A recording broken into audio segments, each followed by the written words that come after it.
নির্বাচনী হালচাল নিয়ে আরো জানাতে এই মুহূর্তে পিরোজপুর সরকারি বালক উচ্চ বিদ্যালয়ের মাঠ থেকে যোগ দিচ্ছেন আমাদের সহকর্মী তামিম সর্দার। তামিম, একেবারে শেষ মুহূর্তের প্রচারণা চলছে এখন, কি অবস্থা দেখতে পাচ্ছেন আর প্রার্থীরা কি বলছেন?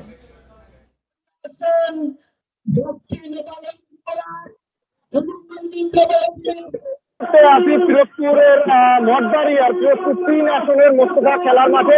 এখানে কিন্তু এনসিপি জামাত জোটের ডক্টর সালিম হামিদির একটি বড় জনসভা চলছে। এই জনসভায় ইতিমধ্যেই আমাদের এই জনসভায় যোগ দিয়েছেন এনসিপির মুখপাত্র Asif Mahmud Shahid Bhuiyan. Rainbow all rounder exterior paint বাড়ির বাহিরের দেয়ালের সুরক্ষা নিয়ে থাকুন নিশ্চিন্ত, সাথে পাচ্ছেন 10 বছরের ওয়ারেন্টি। মুখ্য সংগঠক ডক্টর মাহমুদ মিতু, আমি যদি একটু দেখানোর চেষ্টা করছি যে আসলে তারা কিন্তু সাতলাকলি মার্কার নির্বাচনী জনসভায় যোগ দিয়েছেন এবং আসিফ মাহমুদ শহীদ ভুঁইয়া কিন্তু কিছু সময়ের মধ্যেই বক্তব্য রাখবেন এবং বর্তমানে কিন্তু বক্তব্য রাখছেন যে ডক্টর মাহমুদ মিতু।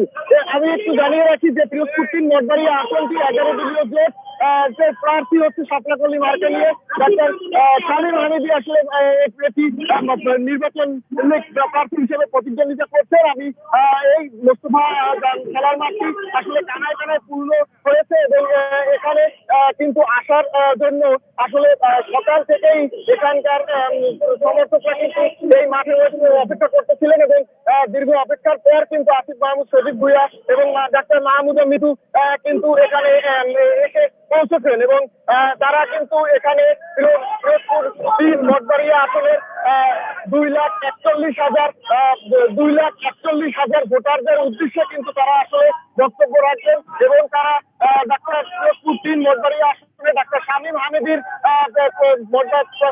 প্রচারণায় তারা অংশ নিয়েছেন এবং গুরুত্বপূর্ণ বক্তব্য রাখবেন।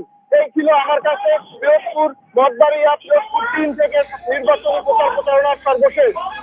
পিরোজপুর থেকে শেষ মুহূর্তের প্রচারণার তথ্য জানাচ্ছিলেন আমাদের সহকর্মী তামিম সর্দার।